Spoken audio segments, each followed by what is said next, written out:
Hello friends, ये जो article है आपका इंडिया लैटिन अमेरिका रिलेशन पे, आपको पता होना चाहिए कि देखिए लैटिन अमेरिका कहने से लगता है ऐसे कितना दूर है और हमारा रिलेशनशिप भी वैसा ही रहा है।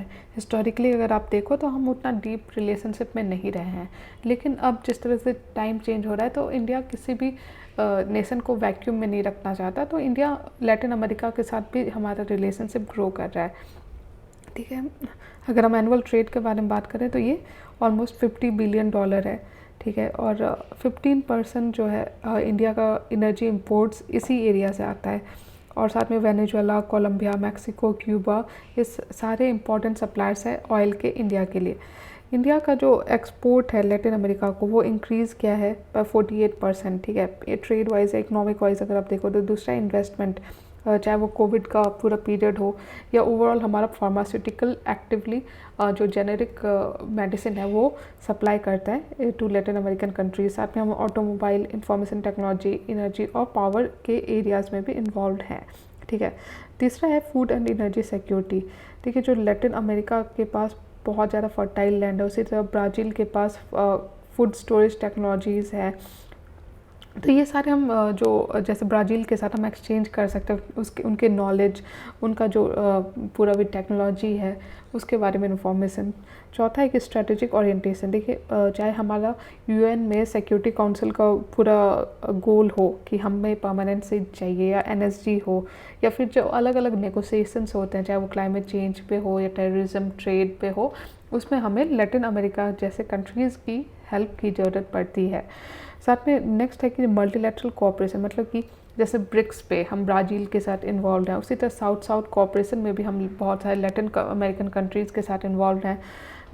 तो इंटरनेशनल सोलर अलायंस के बारे में बात करो, उसमें भी हम इन्वॉल्व हैं। तो सिर्फ बायलैटरली ही नहीं, मल्टीलैटरली भी हम अलग अलग कंट्रीज़ जो लैटिन अमेरिकन कंट्रीज़ हैं, चाहे वो ब्राज़ील हो या आपका लैटिन अमेरिकन कंट्रीज़ अलग अलग हैं, ठीक है, उनसे इन्वॉल्व है, चाहे वो क्यूबा हो, वेनेजुएला हो, कोलंबिया हो। ठीक है, अगर चैलेंजेस का बात करें कि क्या क्या चैलेंजेस हैं, तो देखिए पहला तो है यही है कि जो डिप्लोमेटिक जिस तरह से हमें इन्वॉल्व होना चाहिए उतना हम नहीं इन्वॉल्व हो पाए हैं, एक लैकुना देखने को मिलता है। दूसरा है कि ट्रेड में हम जो बहुत ज़्यादा tariff, India's high tariff on Latin American agriculture goods, जो कि 5 टाइम्स है दैट ऑफ चाइना, वो एक तरह से हमें प्रॉब्लम, मतलब कि लैटिन अमेरिकन कंट्रीज़ हमसे उस बारे में है सेटिस्फाइड नहीं है। तीसरा है कि कनेक्टिविटी। देखिए इतना डिस्टेंस है और कोई डायरेक्ट शिपिंग सर्विस नहीं है, ठीक है, तो इसके कारण कनेक्टिविटी या गुड्स के ट्रांसफ़र करने में बहुत प्रॉब्लम होती है, क्योंकि हमें इनडायरेक्टली गुड्स ट्रांसपोर्ट करना पड़ता है। चौथा है कि सफिशेंट इंस्टीट्यूशनल प्रेजेंस नहीं है, अगर हम इंस्टीट्यूशनल लेवल पे डायलॉग, हमारा डायलॉग मैकेनिज्म उतना स्ट्रॉन्ग नहीं है। लैंग्वेज बैरियर तो है ही, जैसे कि हमें फ्लुएंसी नहीं है स्पेनिश, पोर्टुगीज़ में। उसके अलावा जो एक मेजर फैक्टर है एज ऑलवेज वो है चाइना। चाइना हर जगह है और इंडिया के लिए हर जगह चैलेंज क्रिएट करता है।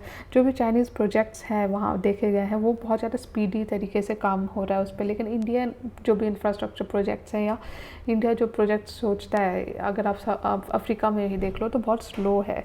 ठीक है, चाइना जो है वो लार्जेस्ट इन्वेस्टर है बहुत सारे लैटिन अमेरिकन कंट्रीज़ के साथ, बहुत ज़्यादा एक्टिवली इन्वॉल्व हो रहा है, और इसलिए चाइना का फुटप्रिंट भी बढ़ रहा है इन लैटिन अमेरिका। चाइना के पास डायरेक्ट शिपिंग लेन है थ्रू पनामा कैनल।